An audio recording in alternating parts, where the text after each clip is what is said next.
அனைவருக்கும் வணக்கம்.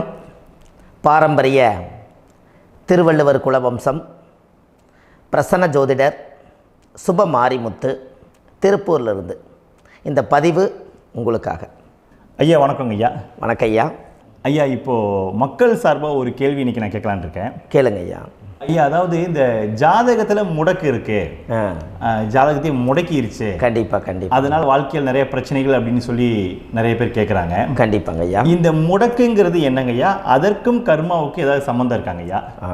ரொம்ப பற்றி சொன்னீங்கன்னா ரொம்ப உதவியாக இருக்குங்க. நல்ல கேள்விங்க ஐயா. இந்த கர்மாவே முதல்ல எங்கேருந்து வருது அப்படிங்கிறது தான் இப்போ நம்ம சொல்ல போகிறோம். இதுவரைக்கும் எத்தனையோ கருத்துக்களெல்லாம் நீங்கள் இந்த உலகத்தில் கேட்டிருப்பீங்க. ஆனால் இந்த பதிவில் நீங்கள் பொறுமையோடு இந்த கருத்தை ஒரு இனிமையோடு நிதானமாக கேட்டிங்கன்னா உங்களுடைய ஊழ்வினை கர்மா எங்கிருந்து உருவாச்சு, இதனுடைய இந்த கர்மானால் நாம் என்ன கஷ்டப்படுறோம், நாம் இந்த பூமியில் பிறக்கிறதுக்கு என்ன வரம் வாங்கி வந்தோம், நம்ம பாவ புண்ணியமெல்லாம் ஜாதக கட்டத்தில் போய் எப்படி எடுக்கிறது, நம்மளுடைய தோஷம்னு சொல்கிறோமே அந்த தோஷம் எப்படி கிரியேட் ஆகுது, நம்ம இந்த பூமியில் பிறக்கும்போது கொண்டு வந்த கர்மாவா, இல்லை கடவுளே நம்மளுக்கு ஒரு தண்டனையாக கொடுத்த கர்மாவா, இல்லை நம்ம இந்த பூமிக்கு வந்ததுக்கு அப்புறம் செய்த கர்மாவா, இது எல்லாத்தையுமே நம்ம பொறுமையாக கேட்கணும்னா கண்டிப்பாக இந்த பதிவை நீங்கள் பொறுமையோடு கேளுங்க. உங்களுக்கு இதில் ஒரு பெரிய ஒரு ரகசியம் ஒன்று அடங்கியிருக்குது. அந்த ரகசியத்தை தான் இன்றைக்கி இந்த உலகத்துக்கு அரங்கேற்றம் பண்ணுறேன். இந்த முடக்கு நம்ம ஐயா கேட்டதில் ஒரு அற்புதமான ஒரு விஷயம் என்ன அப்படின்னு கேட்டிங்கன்னா, முடக்குங்கிறது அந்த காலத்தில் பெரிய திறமையை கட்டி போட்டு வச்சுட்டா நம்மனால் அது இயங்க முடியுமா? முடியாது இல்லைங்களா ஐயா? முடியாது. அப்போது அதே மாதிரி ஜாதக கட்டத்தில் நமக்கு வேண்டிய யோகத்தை கடவுளே நம்மளுக்கு நாம் செய்த பாவத்தினால அது முடக்கி வச்சிருச்சுன்னா அந்த பாவகத்தை அந்த ஜாதகர் அனுபவிக்க முடியுமா? அனுபவிக்க முடியாது. அப்போது அந்த அனுபவிக்க முடியாமல் வெளி உலகத்தில் போய் நம்ம தேடி போன பிறவியில் செய்த பாவத்தை இந்த பிறவியில் நீங்கள் தேடி கண்டுபிடிச்சி வாழ்க்கையில் நீங்கள் எப்போ மேலுக்கு வர்றது? அப்போது அந்த கர்மா 12 ராசி கட்டத்துக்குள்ள 27 நட்சத்திரத்தில் 9 கிரகங்களுக்குள்ள ஒரு பெரிய ஒரு ஆத்துமாத்துமான கர்மா, உங்கள் பூர்வ ஜென்ம கர்மா இதுக்குள்ளே எங்கேயோ ஒரு இடத்துல முடங்கியிருக்குது. இந்த முடக்க மட்டும் உங்கள் ஜாதகத்தில் நீங்கள் கண்டுபிடிச்சிட்டிங்கன்னா ஹைலைட்டாக வாழ்கிறதுக்கு, இந்த உலகத்தில் சுதந்திரமான வாழ்க்கை வாழ்கிறதுக்கு ஒரு மிகப்பெரிய பொக்கிஷம் உங்கள் ஜாதகத்துக்குள்ளேயே இருக்குது. அப்போது அந்த ஜாதகத்துக்குள்ளே நாம் போன பிறவியில் நம்ம கர்மா நாம் என்ன செய்திருப்போன்னு உங்களுக்குள்ளே பெரிய குழப்பம் இருக்கும். என்னங்க ஐயா, நீங்கள் என்ன கர்மா பண்ணிட்டு வந்தீங்க, நாம் போன பிறவியில் நம்ம யாரை ஒரு வதச்சோம், யாரை நம்ம மனசை புண்படுத்தினோம், நம்ம தாத்தாவுக்கு சோறு போட்டோமா, நம்ம பாட்டனுக்கு சோறு போட்டோமா, நம்ம முப்பாட்டனுக்கு சோறு போட்டோமா, நம்ம கொள்ளுப்பாட்டனுக்கு சோறு போட்டோமா, அப்போ நம்ம அப்பாவுக்கு நம்மளை பெற்றவருக்கு நம்ம சாப்பாடு கொடுத்தோமா, இவங்களுக்கெல்லாம் நம்ம சேவை பணிமடைகள் செஞ்சோமா, நம்மளுடைய உறவுகளுக்கெல்லாம் அரவணைச்சு போனோமா, நம்மளுடைய இந்த மாதிரி நாம் இரத்த சம்பந்த உறவுகளை இருந்து தான் இந்த உலகத்துக்கு நம்ம வெளியில் வந்திருப்போம். அப்போது வெளியில் நீங்கள் நிற்கிறீங்க, அப்படியே மேலே போய் பார்த்தீங்கன்னா ஒரு 7 தலைமுறையில் ஒவ்வொருத்தரும் செய்த கர்மாவெல்லாம் நம்ம பிளட்டு ரிலேட்டிவாக இப்போ நீங்கள் கரண்ட்டில் இருக்கிறவங்க கிட்ட தான் டெபாசிட் பண்ணியிருக்கோம். அப்போ இது தெரியாமல் நாம் ஜாதகத்துக்குள்ளே போய் தசாபுத்தி நல்லா தனுங்க இருக்குது, நான் ரொம்ப கஷ்டப்படுறேன், என் ஜாதகத்தில் போய் பார்த்தேன் எல்லா கிரகங்களும் நல்ல வலிமையாக இருக்குன்னு தான் சொன்னாங்க, ஆனால் இன்னும் என்னுடைய கடன் அடையலை, இன்னும் என்னோடய கர்ம தீர்ந்த மாதிரியே தெரியல, எனக்குள்ளே ஒரு தாட்டு என்னமோ நான் ஒரு பின்தங்கின வாழ்க்கையிலே வாழ்ந்துட்டுருக்கேன் அப்படின்னு நீங்கள் சொல்லும்போது, அப்போ இதையெல்லாம் தாண்டி ஒரு கர்மா உங்களுடைய ராசி கட்டத்துக்குள்ளே எங்கேயோ ஒரு பக்கத்தில் ரகசியமாக புதைஞ்சிருக்கு. அப்போது அந்த ரகசியமாக புதைஞ்சிக்கக்கூடிய அந்த முடக்கு தான் இன்றைக்கி இந்த உலகத்துக்குள்ளே நீங்கள் தெரிஞ்சுக்கக்கூடிய விஷயம். அப்போ அந்த முடக்குங்கிறது ஒன்று உண்மை. இந்த உலகத்துக்கு நம்மளை எல்லாத்துலேயும் நல்லா யோசிச்சு பாருங்கள். 12 ராசி கட்டம் இருக்குதுங்களா ஐயா? ஆமாங்க ஐயா. ஆனால் கிரகம் எத்தனை இருக்குதுங்க? 9 தான் இருக்குங்க ஐயா. ஆமாம், 12 ராசிக்கு 12 கட்டத்துக்கு 12 கிரகம் கொடுத்துருக்கலாமல்ல கடவுள். அப்போ ஏன் 3 கட்டத்தை மட்டும் எம்டி பண்ணி மீதி 9 கிரகத்தை வச்சுக்கிறாருன்னா, அப்போ நாம் செய்த 3 தலைமுறை கர்மாவுக்கு அது எந்த கட்டம் பிளாக் ஆகுதோ அந்த கட்டத்துக்குள்ளே ஏதோ ஒரு ரகசியம் இருக்கிறனால தானே எங்கேயோ ஒரு பக்கத்தில் நீங்கள் கண்டிப்பாக கர்மாவில் மாட்டுவீங்கிறது கடவுளே படைச்சு தானே இதை உருவாக்கியிருக்காரு. 12 ராசிக்கு 12 கட்டம் கொடுத்துருந்தா எங்கே நீங்கள் சுற்றி வந்தாலும் ஏதோ ஒரு வீட்டுக்குள்ளே போய் உட்காந்துக்கலாம். ஆனால் ஒரு வீடு சுத்தமாக இருக்குது, ஒரு வீட்டில் 4 கிரகம் இருக்குது, ஒரு வீட்டில் 3 கிரகம் இருக்குது, ஒரு வீட்டில் 5 கிரகம் இருக்குது, ஒரு 3 வீடு 4 வீடு காலியாக இருக்குது. அப்போ எங்கேயோ ஒரு ராசி கட்டத்துக்குள்ளேயே கடவுளுடைய கர்மா விளையாட்டு, அது ரகசிய விளையாட்டு தான். அப்போது இந்த இடத்துல தான் உங்கள் ஜாதகத்தில் முடக்கு இருக்குது. இந்த முடக்கை நீங்கள் எப்படியெல்லாம் அதை ஆராய்ச்சி பண்ணி கண்டுபிடிக்க முடியும் அப்படிங்கிற ஒரு விஷயத்தை தான் இன்றைக்கி நம்ம இந்த உலகத்துக்குள்ளே இதை நுழைக்க போகிறேன். இப்போ அப்பா செய்த பாவம்னு ஒன்று இருக்குமில்லங்க ஐயா, நம்ம அறியாத வயசில் தெரியாதில்ல, அப்பா செய்த பாவம்னு இருக்கும். அப்பாவுடைய சொத்து பிள்ளைக்குத்தானா, அப்பாவுடைய பாவம் பிள்ளைக்குத்தானே, என்னங்க ஐயா?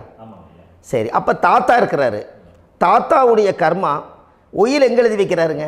அப்போது மகனை விட்டுறாரு. அப்போ தாத்தா மாதிரியே முகம் இருக்குது, தாத்தா மாதிரியே அவருடைய நடை உடை பாவனை இருக்குது, அவர் தாத்தாவுடைய ஜீனு தான் அப்படின்னு இவர் சொல்லும்போது, அப்போ தாத்தாவுடைய சொத்து பேரனுக்கு சொந்தம்னா தாத்தாவுடைய பாவம் எங்கே போகுங்க? Very good. அப்போ அப்போது இந்த கர்மா எப்படி டிரான்ஸ்ஃபர் ஆகுதுன்னு உங்களுக்கு தெரியுதா? அப்போ நீங்கள் போன பிறவியில் அந்த தாத்தாவுடைய பேரனை நீங்கள் பிறக்கிறதுக்கு கர்மம் உங்களை செயல்பட வச்சுருக்குது.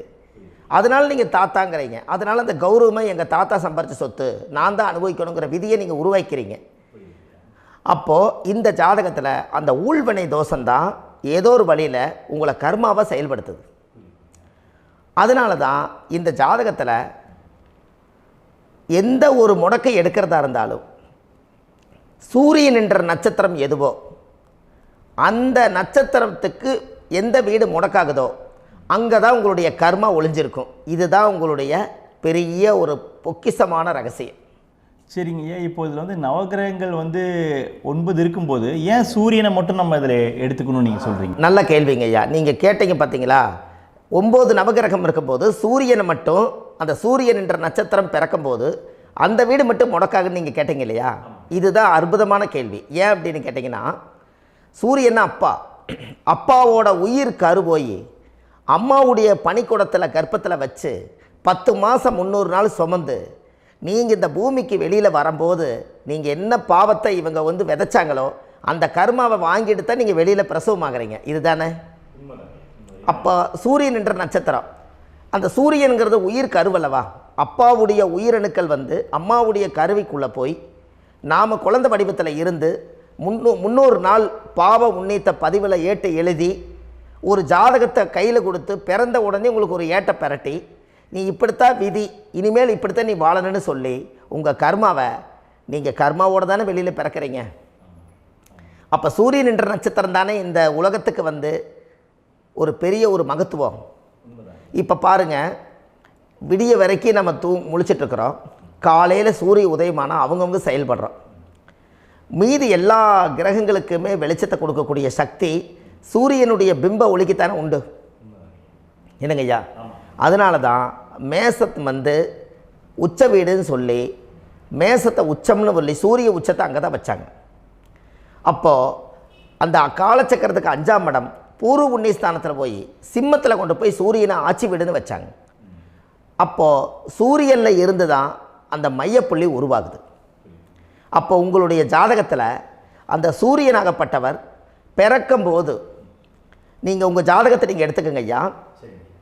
நீங்கள் இன்றைக்கே போய் கதவை திறந்து உங்கள் பெட்டியை திறந்து பீர்வாவுக்குள்ளே உங்களுடைய ஜாதகம் இருக்குது, அந்த ஜாதகத்தை எடுத்து ஜோதிடர்கிட்டையே நீங்கள் சந்தேகம் கேட்குறக்கு முன்பு நீங்களே உங்களுடைய கர்ம பற்றி தெரிஞ்சுக்கிறதுக்கு இந்த பதிவில் உங்களுக்கு ஒரு ரகசியத்தை சொல்லித்தரேன். உங்கள் ஜாதகத்தில் இப்போ இது வரைக்கும் ராசி கட்டத்தை நீங்கள் பார்த்துருப்பீங்க, ஆனால் பாதசாரம்னு ஒன்று இருக்கும் இல்லைங்களா? ராசிக்கு பாதசாரம்னு ஒன்று இருக்கும். சூரியன் என்ன நட்சத்திரத்தில் இருக்குது, சந்திரன் என்ன நட்சத்திரத்தில் இருக்குது, செவ்வாய் என்ன நட்சத்திரத்தில் இருக்குது, புதன் என்ன நட்சத்திர காலில் நிற்குது, இதெல்லாமே அந்த சாரம் இல்லாத ஜோதிடம் சோரம் போய்விடும். அதனால் அந்த சாரத்தில் நிற்கிது பார்த்தீங்களா கிரகம், அதில் இப்போ நீங்கள் உங்களுடைய ராசி கட்டத்தை ஓப்பன் பண்ணுங்கள். இதில் ராசி கட்டத்தில் சூரியன் என்ற நட்சத்திரம்னு ஒன்று இருக்கும் இல்லைங்களா? அது எதுவாக வேணாலும் இருந்துட்டு போட்டோம். அந்த நட்சத்திரம் தான் நீங்கள் பிறக்கும்போது தாயுடைய கருவறைக்குள்ள கரு உருவான நட்சத்திரமே அதுதான். புரிஞ்சுங்களா ஐயா? பிறக்கும்போது நீங்கள் அந்த கருவுடைய நட்சத்திரம் அப்பா வந்து கருவை உருவாக்கி கர்மாவை விதைச்சது அந்த சூரியன் என்ற நட்சத்திரம் தான். அந்த வீட்டுக்கு தான் இந்த ராசி கட்டத்தில் உங்களுக்கு முடக்கு உருவாகுது. புரிஞ்சுங்களா ஐயா? அப்போது ஒரு ஜாதகத்தில் சூரியன் என்ற நட்சத்திரம் எதுவோ அதுதான் உங்களுடைய கர்மா நட்சத்திரம். இப்போ நம்ம பிறக்காதுக்கு முன்னாடி அப்பா கட்டத்தில் அந்த கர்மா டெபாசிட் ஆகிருக்கும். அதை ட்ரான்ஸ்ஃபர் எப்படி பண்ணுறாரு? அவருக்கு ஒரு கல்யாணம் வச்சு அவர் குடும்ப வாழ்க்கையில் வாழ்ந்து நம்மளோட உயிர் கருவை கொண்டு போய் ஊராம் பொண்ணை கல்யாணம் பண்ணி பொண்டாட்டின்னு எடுத்துக்கொண்டு அந்த பொண்டாட்டிங்கிற உரிமையாகி இவருடைய உயிர் கரு உருவாகி வாரிசுகள் வெளியில் வருது. அதானங்க ஐயா? அப்போது அந்த சூரியன் என்ற நட்சத்திரம் தான் இந்த உலகத்தில் ஒரு பிரம்மாண்டமான நட்சத்திரம். இந்த நட்சத்திரம் உங்கள் மனசுக்குள்ளே ஏதாவது இருந்துச்சுன்னா உங்கள் வீட்டில் ஏதாவது ஒரு நல்ல விஷயங்கள் நீங்கள் பண்ணுறதா இருந்தால் அந்த கர்மா நட்சத்திரம் சூரியனுடைய நட்சத்திரம் இருக்குது பார்த்தீங்களா, அந்த நட்சத்திரத்தில் எந்த ஒரு சேவைகளும் செய்யக்கூடாது. அதுதான் கர்மா. அதை போய் நீங்கள் ஆக்டிவேட் பண்ணி விட்டீங்கன்னா அது முன்னோர்களை வந்து நீங்கள் வந்து தொந்தரவு பண்ண மாதிரி. அந்த கர்ம நட்சத்திரம் தான் உங்கள் வாழ்க்கையில் அது புதஞ்சிருக்கிறதா. இப்போ குழந்தை பிறந்தாலோ சீர் சீமந்தங்கள் நீங்கள் செய்கிறதாலோ கல்யாணம் முக்கிறதுனாலோ உங்கள் ஜென்ம நட்சத்திரத்தன்னைக்கு கல்யாணம் பண்ண வேண்டாம்னு சொல்லிக்கிறாங்கல்லங்க. உங்களுக்கு ஜென்ம நட்சத்திரத்துக்கு முன்னாடி உங்களை உருவாக்குன நட்சத்திரம் தான் ஜென்ம நட்சத்திரம். அப்போ சூரியன் என்ற நட்சத்திரம் அப்பாவுடைய ஜென்ம நட்சத்திரமாக அந்த ஊழ்வினை கர்மம் செயல்படுது. அப்போ அந்த முடக்கு யார் வழியில் வந்தது? முன்னோர்கள் வழியில் வந்தது. முன்னோர்கள் கட்டி வச்சது யாரைய? குலதெய்வத்தை. அப்போ அந்த குலதெய்வத்தை போய் சாமிக்கு போய் வீடு வாசல்லாம் வலித்து குலதெய்வத்தை போய் தேங்காய் பழம் பூ மாலை கல்கண்டு வாங்கி அர்ச்சனை பண்ணி ஒரு அன்னதானம் ஒன்று பண்ணிவிட்டு சாமிக்கு பொங்கல் வச்சு நைவேத்தியம் பண்ணிவிட்டு உங்கள் ஜாதகத்தை வச்சு பூஜை பண்ணிவிட்டு வாங்க. அதுக்கப்புறம் தான் உங்கள் கர்மாவை கண்டுபிடிக்கிறதுக்கு வழியே பிறக்கும். குலதெய்வத்தை வணங்காமல் கோவிந்தா கோவிந்தா என்று பல தெய்வத்தை வணங்கினாலும் பலனொன்றும் இல்லைன்னு அந்த காலத்தில் முன்னோர்கள் சொல்லி வச்சுக்கிறாங்களா இல்லைங்களா? அதனால் கண்டிப்பாக அதை கண்டுபிடிச்சி நீங்கள் அதுக்கு ஒரு நைவேத்தியம் பண்ணால் மட்டும்தான் முதல்ல உங்கள் 5ஆம் பாவம் முன்னோர்கள் அது வேலை செய்யும். குலதெய்வ ஆலயத்துக்கு போயிட்டு வாங்க. போயிட்டு வந்துட்டு இந்த கர்மவினை தோஷத்தை நிவர்த்தி பண்ணுறதுக்குண்டான சரியான பரிகாரத்தை நம்ம எடுப்போம். அப்போது உண்மையாலுமே ஒரு ராசி கட்டத்துக்குள்ளே இந்த மாதிரி ஒரு அந்த கர்ம தோஷம் இருப்பதனால இந்த கர்மா தோஷத்துக்கு அந்த முடக்க தோஷங்கிறத நீங்கள் எடுத்து அதை கண்டுபிடிச்சி அந்த சூரியன் என்ற நட்சத்திரம் எந்த ராசி கட்டத்தில் போய் முடக்காயிருக்குதோ அந்த முடக்கு எந்த பாவகம் வந்து நம்மளுக்கு லாக் ஆகிருக்குதோ அந்த பாவகத்துக்கு உண்டான பரிகாரங்கள் அதுக்குரிய ஸ்தலங்கள் அந்த கோவில்களில் போய் சுவாமிக்கு தேங்காய் பழம் பூமாலை கல்கண்டு வாங்கி அர்ச்சனை பண்ணி நீங்கள் அந்த கோவிலுக்குள்ளே போய் உட்காந்து சாமி கும்பிட்டு வந்தீங்கன்னா உங்களுடைய ஜாதகத்தில் இருக்கக்கூடிய அந்த முடக்கு தோசை நீங்கி வாழ்க்கையில் நீங்கள் எதை சாதிக்க வந்தீங்களோ அந்த சாதனையை நீங்கள் சாதிச்சிட்ருப்பீங்க. புரிஞ்சுங்களா ஐயா? ஏன் அப்படின்னா அந்த முடக்கு நட்சத்திரத்துக்குள்ளே தான் ஒரு தோஷம் இருக்குது. இப்போ அந்த காலத்தில் பாருங்கள் ஐயா, முன்னோர்கள் எல்லாம் நிறைய பேர் கோவில் கட்டி வச்சுட்டு போயிருக்காங்களா இல்லைங்களா? இந்த கோவில் எதுக்காக கட்டி வச்சுக்கிறாங்கன்னா அவங்க கட்டினவங்களுக்கும் அந்த முடக்கு தோஷம் இருந்திருக்குது. ராஜாக்கள் இருந்திருக்குது, மன்னர்கள் காலத்தில் இருந்திருக்குது, ஜமீன்தார் காலத்தில் இருந்திருக்குது. இப்போ அவங்களுடைய அமைப்புகள் எல்லாமே முன்னோர்கள் என்னமோ அறியாமல் தெரியாத தன்னடக்கம் இல்லாத ஒரு கர்மாவை இவங்க செஞ்சிட்டாலும் அதுக்குரிய பரிகார ஸ்தலங்களை கொண்டு போய் அந்த காலத்திலே ஜாதகம் பார்த்து நம்ம வந்து முன்னோர்களுடைய பாவத்தை நாம் செய்த பாவத்தையும் தீர்த்துட்டு நமக்கு கீழே அடுத்த சந்ததிகள் அடுத்த தலைமுறைகள் வந்தாலும் இந்த கோவில்களுக்கு வந்து விளக்கு போட்டு சாமி கும்பிட்டு இந்த மண்ணை மிதிச்சுட்டு போனால் அன்னையோடு அந்த கர்மா தீருங்கிறது அந்த காலத்திலேயே முடக்க தோஷ பரிகாரத்தை கோவில் வழியில் அந்த காலத்தை திசை திருப்பி வச்சுருக்காங்க. அப்போ நீங்கள் கோவிலுக்கு போகாமல் கண்டிப்பாக இந்த பரிகாரத்தை நீங்கள் உடைக்க முடியாது. ஏன் உடைக்க முடியாதுன்னா இப்போ நீங்கள் எத்தனை வருஷம் வாழ்கிறீங்க ஐயா? 120 வருஷமே வச்சுக்கோங்க. சூரியன் திசை 6 வருஷம், சந்திரன் திசை 10 வருஷம், செவ்வாய் திசை 7 வருஷம், ராகு திசை 18 வருஷம், குரு திசை 16 வருஷம், சனி திசை 19 வருஷம், புதன் திசை 17 வருஷம், கேது திசை 7 வருஷம், சுக்கிரன் திசை 20 வருஷம். இப்போ நான் சொன்ன டோட்டலெல்லாம் கூட்டிங்கன்னா 120 வருஷம் வரும். இது ஒரு மனிதர் பிறந்து பூரண ஆயுளோடு வாழ்ந்தால் இந்த 120 வருஷம் வாழ்ந்தால் அவர் இந்த பூலோக பதவி விட்டு சிவலோக பதவி போயிடுவார். அதுக்கு பேர் தான் பூரண ஆயுள் என்று பொருள். அப்போ இந்த பூரண ஆயுளை வாழ்ந்தவருக்கு 120 வருஷம். கோயில் எத்தனை வருஷம் வாழுதுங்க ஐயா? கோயில் பழங்காலத்து கோயிலெல்லாம் எத்தனை வருஷம் வாழுதுங்க? 12 வருஷத்துக்கு கும்பாபிஷேகம். அது ஓகே, அது பரவாயில்ல. 12 வருஷத்துக்கு ஒருக்கா பழசை புதுப்பிச்சு கும்பாபிஷேகம் பண்ணி மறுபடியும் அதுக்கு பவர் ஊட்டி சக்தி ஊட்டி அதுக்கு உருவேற்றுறாங்க. நான் சொல்கிறது கோயில் 5000 வருஷம் 4000 வருஷம் பெரிய பெரிய சித்தர்கள், மகான்கள், ரிஷிமார்கள், யோகிகள், சித்தர்கள் இவங்களெல்லாம் போய் கோவில்லையே சிவனையும் பெருமாளையும் வழிபாடு பட்டுட்டு கோவில்லையே ஒரு ஓரத்தில் ஜீவசமாதி ஆயிட்டாங்கன்னு பழைய கால கோயிலில் சித்தர்கள் குடியிருக்காங்களா இல்லைங்களா? இருக்காங்கல்லங்க ஐயா. அப்போது நாம் 120 வருஷம் வாழ்கிறோம், கோவில் 5000 வருஷம் வாழுது. எங்கே சக்தி அதிகமாக இருக்குன்னு சொல்லுங்க? கோவிலில் தாங்க ஐயா. கோயில் தான், அதில் ஒன்றும் மாற்றம் இல்லைங்களே. கோயில் தாங்க. அப்போ கோவிலில் தான் அந்த சக்தி இருக்குதுன்னு நீங்கள் சொல்கிறீங்க. அப்போ உங்களுடைய கர்மாவை உடைக்கிறதுக்கு 120 வருஷம் பெருசா 5000 வருஷம் பெருசான்னு சொல்லுங்கள்? 5000 தாங்க. அப்போ 5000 வருஷம் உள்ள அலைகள் எத்தனை அந்த சிவனுக்கு இப்போ சிவன் கோயிலே உங்களுக்கு முடக்கு தோஷத்துக்கு ஒரு கோயில் வருதுன்னு வச்சுக்கோங்க.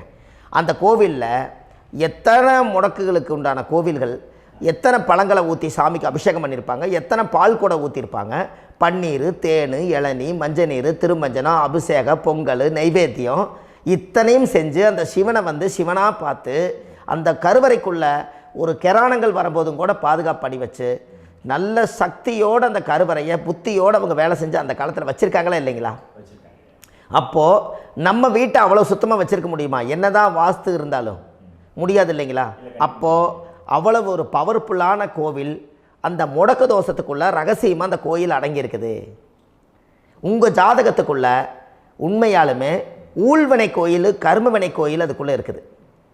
அந்த ஜாதகத்தை கணிச்சு பார்த்தா கரெக்டாக உங்களுடைய ஜாதகத்தில் அப்பாவுடைய கருவறையிலேருந்து உயிர் உருவாகிற நேரத்தில் இருந்து இப்போ வரைக்கும் நீங்கள் கரண்ட்டில் வாழ வரைக்கும் அந்த கர்ம கூட வர்றதை ஒரே ஒரு இடத்துல போனால் மட்டும்தான் விட்டுட்டு வர முடியும். அது எந்த வீடு அப்படின்னு கேட்டால் உங்களுக்கு அப்பாவுடைய கர்மா வழியில் போய் அந்த கோவில் பழையகால கோயில், பழையகால தெய்வங்கள், அந்த கோவில் தான் உங்கள் ஜாதகத்துக்குள்ள ரகசியமாக இருக்கும். அது ஏன் இந்த பதிவில் உங்களால் சொல்ல முடியாது அப்படின்னா, இந்த பதிவில் ஏன் உங்க சொல்ல முடியாதுன்னா உங்கள் ஜாதகம் தெரியாமல் என்ன கோயிலை நீங்கள் சொல்லுவீங்க? இப்போ பொதுவாக ஒரு நட்சத்திரத்துக்கு ஏதோ ஒரு கோவிலை அவங்க சொல்லி நீங்கள் போயிட்டு வர்றீங்கன்னு வச்சுக்கோங்க. ஆனால் அது வேலை செய்யலைன்னா நம்மளுக்கு என்னங்க இவ்வளோ கஷ்டப்பட்டு போய் அதை பலனடையிலேன்னு கேள்வி கேட்டக்கூடாது. உங்கள் ஜாதகத்தை நீங்கள் கொண்டாங்க, உங்கள் டேட் ஆஃப் பர்த் டயத்தை போட்டு ஜாதகத்தை கணிச்சு நீங்கள் சூரியன் என்ற நட்சத்திரத்துக்கு உங்களுடைய கர்மவினை கோவில் யார், உங்களுடைய முடக்கு யார், ஊழ்வனை தோஷத்துக்கு உண்டானவர் யார், தாய் வழி கர்மா யார், தந்தை வழி கர்மா எது, நீங்கள் பிறக்கும்போது வந்த கர்மா என்ன, இது எல்லாம் கணிக்காமல் பொதுவாக ஒரு கோயிலில் போய் நீங்கள் பாட்டுக்கு சாமி கும்பிட்டு வந்தால் பலன் எப்படி கிடைக்கும்? கண்டிப்பாக கிடைக்காதுங்க ஐயா. என்னங்க ஐயா? அது தெரிஞ்சு பண்ணாதான் சரியா? ஒரு டாக்டர்கிட்ட போகிறீங்க, என்னை அப்படியே ஸ்கேன் பண்ணி ஒரே ஒரு மாத்திரை கொடுங்கன்னு கேட்டால் டாக்டர் கொடுப்பாருங்களா? அவர் என்ன பிரச்சனை இருக்குதோ அதை முதல்ல கண்டுபிடிச்சி ஸ்கேன் பண்ணி பார்த்து ரிப்போர்ட் எடுத்து அது மூலியமாக தான் கொஞ்சம் எடுத்து ஐயா உங்களுக்கு இந்த பிரச்சனை, இதுக்கு தீர்வுக்கு இதுக்குண்டான மெடிசன், இது இப்படித்தான் சாப்பிடணும்னு அது முறையாக சொல்லி அந்த உயிர் வாழ வைக்கிறாரு டாக்டர். அவர் ஒரு தெய்வ வடிவத்தில்.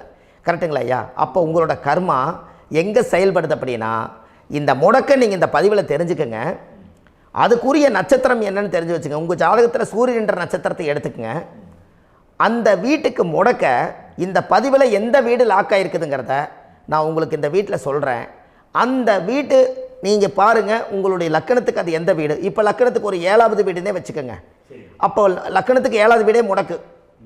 அப்படி ஒரு முடக்கு ஆகிப்போச்சுன்னா ஒரு ஜாதகத்தில் லக்கணம் தான் 1, 7ஆம் இடம்ங்கிறது மனைவி ஸ்தானம். ஒரு ஆணுடைய ஜாதகத்துக்கு 7ஆம் இடம் தான் மனைவி. அவருக்கு நல்ல மனைவி அமையாமல் ஆடம்பரம் இருந்தும் வீடு அரண்மனை மாதிரி இருந்தும் அந்த மனைவியை ஒரு சந்தோஷமாக அவர் அனுபவிக்க முடியாது. புரிஞ்சுங்களா ஐயா? சந்தோஷமாக அனுபவிக்க முடியாது. ஏன் அப்படி? 7ஆம் இடத்துல தான் அவரோட கர்மா உட்கார்ந்துருக்குது. கரெக்டாக சொன்னீங்க. 7ஆம் இடத்துல தான் அந்த கர்மா உட்கார்ந்துருக்குது. அப்போ அந்த 7ஆம் இடத்துல இருக்கக்கூடிய அந்த கர்மா போன பிறவியில் நீ மனைவிக்கு சோறு போடாமல் மனைவியை கட்டி வச்சு அடிக்கிறதும், மனைவியை துன்புறுத்துறதும், அந்த மனைவி இருக்கவே இன்னொரு வாழ்க்கைக்குள்ளே போகிறதும், இங்கே வாழ வேண்டிய தாம்பத்திய சந்தோஷத்தை கொண்டு போய் இன்னொரு இடத்துல கொடுக்கறதும், தெரிஞ்சிருந்தே நம்மளுடைய மனசுக்குள்ளே திருடுத்தனமாக வாழ்கிறதும், இது எல்லா கர்மாவும் போன பிறவியில் நாம் செய்த ஊழ்வினை கர்மா தான் உங்கள் ஜாதகத்தில் 7ஆம் இடம் முடக்கு. அப்போ அந்த 7ஆம் இடம் முடக்கா இருந்துச்சுன்னா கண்டிப்பாக உங்கள் ஜாதகத்தில் நீங்கள் என்ன அனுபவிச்சிட முடியும்? நல்ல நண்பர்கள் கிடைக்க மாட்டாங்க, நல்ல ஒரு பார்ட்னர்ஷிப் அமையாது, நல்ல ஒரு நட்பு வட்டங்களில் எதையும் அனுபவிக்க விடாது, ஒரு அங்கீகாரமான உறவுகளில் போய் நம்ம ஸ்ட்ராங்காக நிற்க முடியாது. 7ஆம் இடம் என்பது தாம்பத்திய வாழ்க்கை, பூர்த்தி இல்லாத வாழ்க்கையாக இருக்கும். இப்படியெல்லாம் அந்த ஜாதகத்தில் ஒரு பொதுவாக ஒரு ஜாதகத்தில் 7ஆம் பாவம் முடக்காயிட்டால் இந்த கர்மாவை அவர் அனுபவிச்சுக்கிட்டே இருப்பார். இது எப்போத்தான் அதுக்கு ஒரு தீர்வு வேணுங்கய்யா? அந்த கோயில் எதுன்னு நீங்கள் கரெக்டாக சொன்னீங்க. இப்போ இது மனிதனால் செயல்படுது. மனிதர்கள் தான் கோயிலை கட்டி வச்சாங்க.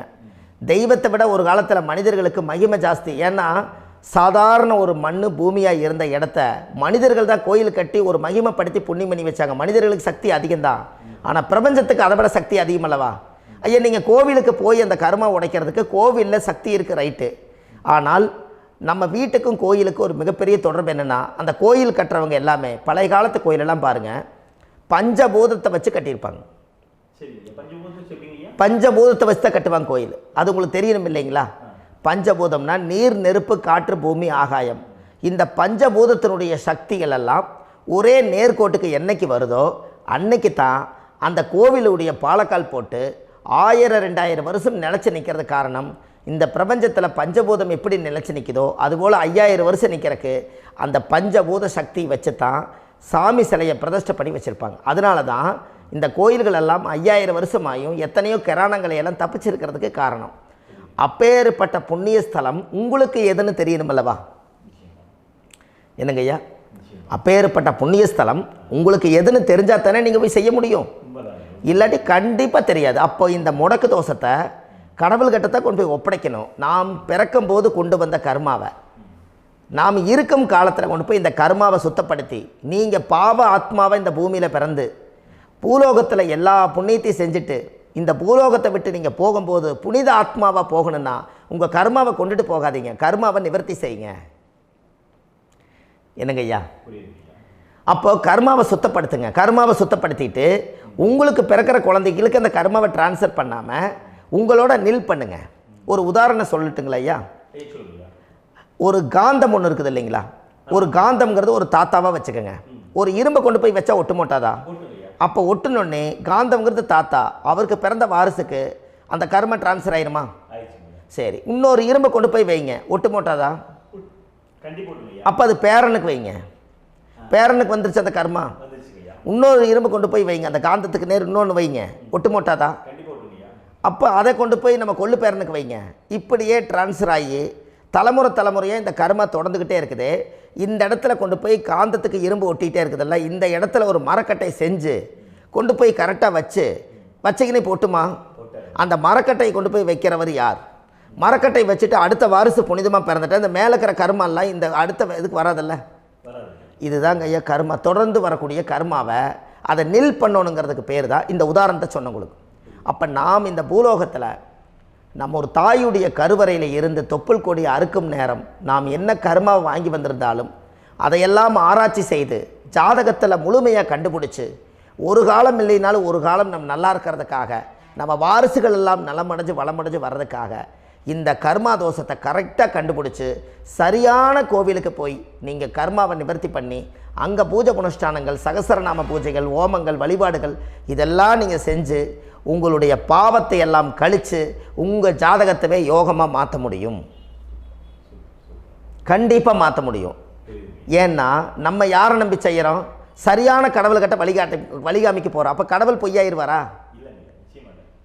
ஐயா நம்ம அதாவது அந்த காலத்தை சொல்லுவாங்க, சத்தியுள்ள சாமி கும்பிட்டு புத்தி உள்ள உள்ளே பெக்கணும்னு சொன்னாங்க. 16 வதபதன்னு பெக்கலை, எல்லாம் அறிவோடு பெற்றாங்க. அதனால் எல்லாமே தாய் தந்தைகள் பேச்சை கேட்டாங்க. அன்றைக்கி எல்லாருமே தாய் தந்தைகளுக்கு தூணாக நின்னாங்க. அப்போ அந்த காலத்தில் சத்தியுள்ள சாமி கும்பிட்டு புத்தி உள்ள உள்ளே பெக்கணும்னு சொல்லி அன்றைக்கி அறிவோடு பெற்று இந்த கர்மாவை ஆளுக்கு ஒரு கர்மாவை டிரான்ஸ்ஃபரை பிரித்து எல்லாரும் சுத்தப்படுத்தினாங்க. இன்றைக்கி நம்ம ஒரு குழந்தை 2 குழந்தை பெற்று வச்சுருக்கோம். அவங்களுக்கே இவ்வளவு கர்மா வந்துருச்சுன்னா இந்த குழந்தைகளுக்கு என்னைக்கு இந்த கர்மாவை போய் கண்டுபிடிச்சி நீங்கள் எப்போ சரி பண்ணுவீங்கன்னு. அப்போ இந்த வாழ்க்கையில் ஏதோ ஒரு பிரபஞ்ச சக்தி நம்மளை அறியாமல் என்னமோ ஒரு இயக்கத்தில் கொண்டு போய் விட்டுருச்சுங்களா? அப்போ இனிமேலாவது இந்த கர்மாவில் இருந்து கண்டிப்பாக நம்ம நிவர்த்தி ஆகணும்னு சொன்னால் இந்த முடக்கு தோஷத்தை யாரெல்லாம் கண்டுபிடிச்சி இந்த ஊழ்வினை கர்மாவில் இருந்து நாம் கருவறையில் சுமக்கும் போது 10 மாதம் நீங்களாம் என்னென்ன நினச்சிருப்பீங்க? அதாவது கருவறைக்குள்ள கருப்பாக ஒரு பிண்டம் இடப்பக்கம் கிடக்கையில் இந்த பூமிக்கு வரும்போது நீங்கள் என்னென்ன நினச்சிருப்பீங்க? இந்த பிறந்ததுக்கு அப்புறம் வந்து தான் அம்மா தெரியுது, அப்பா தெரியுது, தாத்தா தெரியுது, பாட்டி தெரியுது, இந்த உலகத்தில் கண்கொள்ளாத காட்சிகள் எல்லாம் தெரியுது, எல்லாம் தெரியுது. ஆனால் 10 மாதம் உங்கள் வாழ்க்கையில் நீங்கள் இருக்கும்போது நீங்கள் என்னென்னலாம் நினச்சி இந்த பதிவில் இறைவன் கொடுத்தாரோ அதையெல்லாம் அனுபவிக்கத்தான் வந்தீங்க. அதுக்கு இடையில இருக்கிறதான கர்மா. இந்த ஒரு விஷயம் உங்களுக்கு கிடச்சிருச்சுன்னா நீங்கள் எல்லாருமே ராஜயோகமாக பிழைப்பீங்கள்ல. இதில் ஏழை பணக்கார யாரையுமே சொல்ல வரல.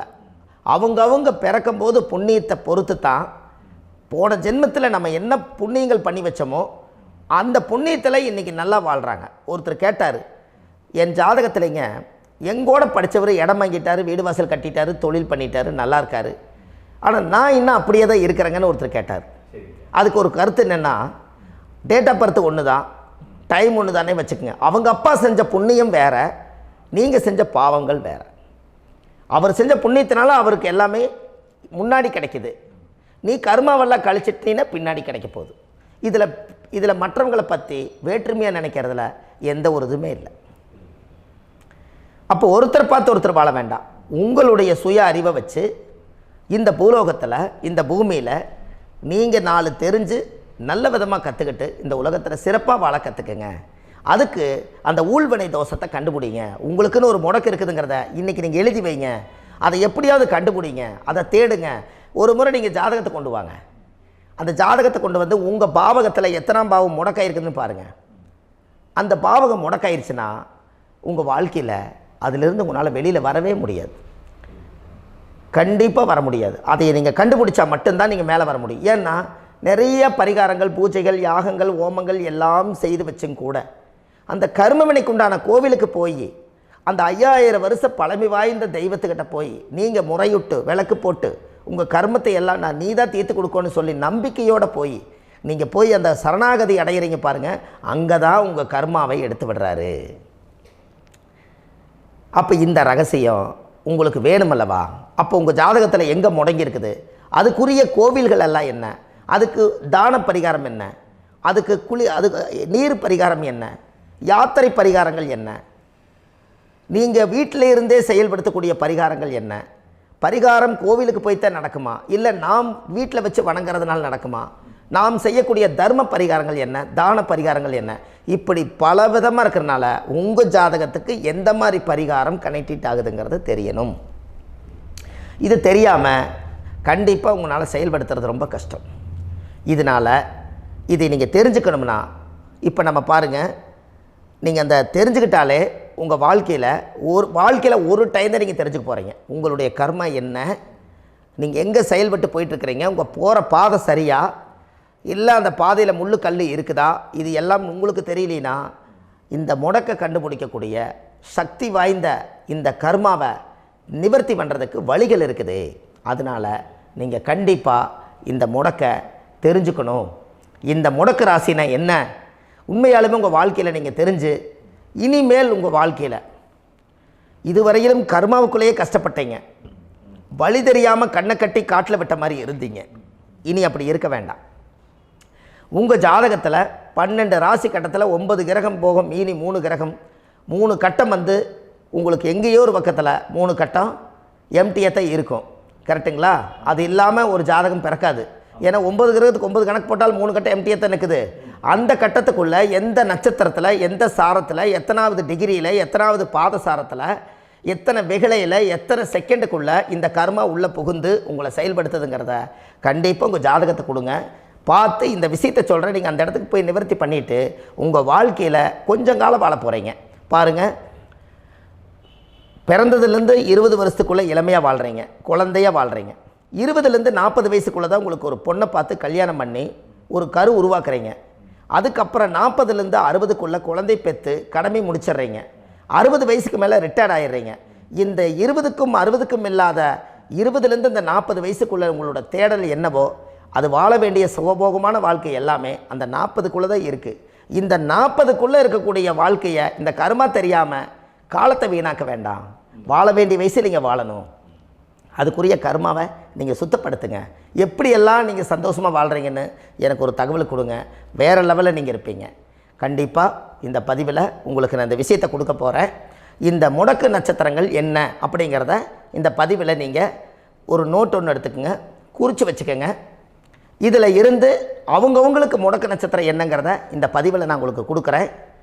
இந்த வீடு தான் அது முடக்குங்கிறத சொல்கிறேன். இதையெல்லாம் நீங்கள் தெரிஞ்சு உங்கள் ஜாதகத்தவே நீங்கள் முடக்கு எடுத்து கண்டிப்பாக உங்கள் வாழ்க்கையில் நீங்கள் நல்லா இருப்பீங்க. அதுக்கு ஒரு நோட் எடுத்து வச்சுக்கோங்க. இது வரைக்கும் கர்மாவை பற்றி நம்ம பேசினோம். உங்கள் ஜாதகத்தில் சூரியன் என்ற நட்சத்திரத்துக்கு தான் முடக்குன்னு சொன்னீங்களே, எந்த வீடுங்கிற ரகசியத்தை இன்றைக்கி நம்ம எல்லோரும் தெரிஞ்சுக்கலாமா?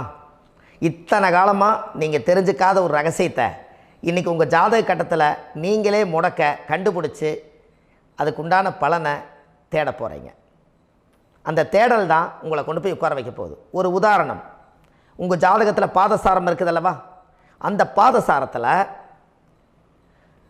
சூரியன் என்ற நட்சத்திரம், சூரியன் நின்ற நட்சத்திரம் பாதசாரத்தில் கரெக்டாக எடுங்க. இது வரைக்கும் நீங்கள் தெரிஞ்ச விஷயத்தில் ஒரு ரகசியத்தை இப்போ நான் சொல்கிறேன்.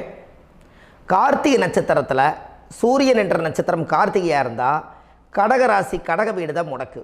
அங்கே தாய் வீடு தான் முடங்கி போகுது. அப்போ தாய் வீட்டு கர்மா தான் உங்கள் ஜாதகத்தில் இருக்குது. அப்போது தாயுடைய கர்மாவை நீங்கள் நிவர்த்தி பண்ணணுன்னா தாய்க்கு பாத பூஜை பண்ணி அதுக்கு பால் அபிஷேகம் பண்ணி தாய்க்கு அந்த தீர்த்தம் எடுத்து நீங்கள் தலையில் தெளித்து தாயுடைய கால் பாதத்தை நீங்கள் தொட்டு கும்பிட்டு உங்கள் கர்மாவை நீங்கள் கழிக்க போகணும். அது என்ன கர்மாங்கிறத உங்கள் ஜாதகத்தில் எத்தனை டிகிரியில், எத்தனை பாகை கலை வெகலையில், எந்த நட்சத்திர சாரங்களில் எப்படி எப்படி இருக்குன்னு பார்த்து தான் உங்களுக்கு பரிகாரத்தை எடுக்க முடியும். அதற்கு முதல் தாய் வீடு முடங்கி போனதுனால முதல்ல தாய் வீட்டுக்கு நீங்கள் பெற்ற கடமைக்கு ஒரு பரிகாரத்தை செய்யுங்க. அதுக்கப்புறம் இந்த கர்மாவை கண்டுபிடிக்க உங்களுக்கு ஒரு சரியான பாதையை உங்களுக்கு நான் விளக்கி கொடுக்குறேன். கிருத்திகை நட்சத்திரத்தை பற்றி இந்த பதிவில் நீங்கள் பார்த்தீங்க. அடுத்த பதிவில் ரோகிணி நட்சத்திரத்தை பற்றி அடுத்த பதிவில் நம்ம பார்ப்போம். நம்ம ஆன்லைன்லேயே ஜாதகம் பார்க்குறோம். உங்கள் date of birth, time, place கொடுத்தீங்கன்னா போதும். உங்களுக்கு ஜாதகத்தை கணிச்சு ஃபோன்லேயே உங்களுக்கு கர்ம ராசி கண்டுபிடிச்சி உங்களுக்கு உண்டான கர்ம பரிகாரத்தை சொல்லி உங்கள் வாழ்க்கையில் ஒரு வெளிச்சத்தை கொண்டு வர்றதுக்கு என்றைக்கும் உங்களுக்கு உறுதுணையாக இருப்பேன். நீங்கள் கண்டிப்பாக இந்த பதிவுகள் எல்லாம் இது உங்களுக்காகத்தான். இது அதிகாலை நேரத்தில் பிரம்ம முகூர்த்தத்தில் இந்த பதிவை உங்களுக்கு முழுமையாக சமர்ப்பணம் பண்ணுறேன். இதை இதை வழி நடத்தி இதைய எப்படியெல்லாம் இந்த முடக்கை கண்டுபிடிச்சி இப்படியெல்லாம் பேச வச்சு அழகு பார்க்க நம்ம முன்னோர்களுடைய ஆசீர்வாதமும் இந்த முடக்கை கண்டுபிடிச்ச குருமார்களும் அவங்களுடைய குடும்ப பாரம்பரிய வம்சாவளிகளும் எல்லாருமே நல்லா இருக்கணும். அதுக்காக இந்த நேரத்தில் நான் வந்து அடியேன் சுப மாரிமுத்தாக இருந்து திருப்பூர்லேருந்து இந்த பதிவை உங்களுக்கு நான் கொடுக்குறேன்.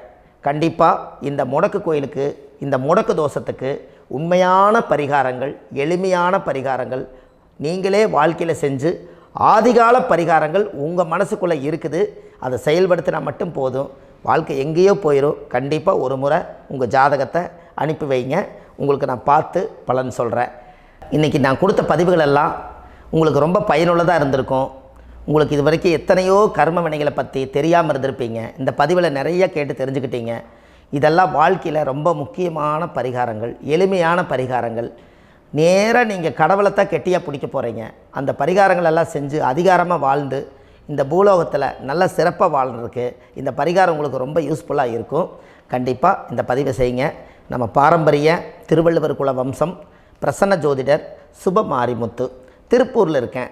30 ஆண்டு காலமாக நம்ம ஜோதிடம் பார்த்து கொண்டு இருக்கிறோம்.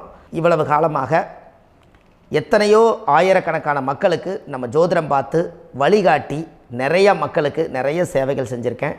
நிறைய கோயில் கட்டி வச்சுருக்கேன், கும்பாபிஷேகங்கள் பண்ணி வச்சுருக்கேன், அன்னதானங்கள் நிறையா பண்ணி வச்சுருக்கேன், புண்ணிய யாத்திரைகள் நிறைய போய் வந்திருக்கேன். மக்களுக்காகவே நான் உங்களுக்கு உழைக்க தயாராக இருக்கேன். இந்த ஜோதிடம் வந்து என்னுடைய ஒரு பாரம்பரியமாக என்னுடைய அப்பா, தாத்தா, முன்னோர்கள் இதெல்லாம் எங்களுடைய குலத்தொழில் இது. அதனால் நாங்கள் பாரம்பரியமாக திருவள்ளுவர் குல வம்சம். வள்ளுவர் வாக்குன்னு யூடியூப் சேனலில் போனீங்கன்னா 1000 பரிகாரங்கள் கொடுத்துருக்கேன். அதுவும் உங்களுக்கு ரொம்ப யூஸ்ஃபுல்லாக இருக்கும். வள்ளுவர் வாக்கு அப்படின்னு போடுங்க. அப்படி இல்லைன்னா சுப மாரிமுத்துன்னு போடுங்க. இதில் பரிகாரங்கள் நிறையா கொடுத்துருப்பேன். கண்டிப்பாக இதெல்லாம் நீங்கள் சந்தித்து நீங்கள் ஒரு சப்ஸ்கிரைப் பண்ணி வச்சுக்கோங்க. நான் போடக்கூடிய பதிவுகள் எல்லாமே உங்களுக்கு நோட்டிஃபிகேஷனை வந்துடும். அதனால் நீங்கள் ஒரு சப்ஸ்கிரைப் பண்ணி வச்சுக்கோங்க. தினமும் ஒரு தகவல் உங்களுக்கு கொடுத்துக்கிட்டே இருக்கேன். இதெல்லாமே உங்களுக்கு ஒரு பெரிய சந்தோஷமான நிகழ்ச்சிகள். என்றைக்கும் உங்களோட நான் வாழ்கிறேன். உங்களுடைய குடும்பத்தில் நான் ஒருத்தராக இருந்து குடும்ப ஜோதிடராக நான் இருப்பேன். கண்டிப்பாக ஆயுளுள்ள வரைக்கும் உங்களுக்காக இந்த ஜோதிடத்துக்கு உழைச்சி உங்கள் குடும்பத்தில் ஒருத்தராக நான் வந்து ஒரு ரத்த உறவில் நான் வந்து இந்த பூர்வ ஜென்மத்தில் உங்களுக்கு நான் கடமைப்பட்டிருக்கேன். கண்டிப்பாக அடுத்த பதிவில் உங்களை நான் சந்திக்கிறேன். வாழ்வது ஒரு முறை, வாழ்த்தட்டும் தலைமுறை. நன்றி, வணக்கம்.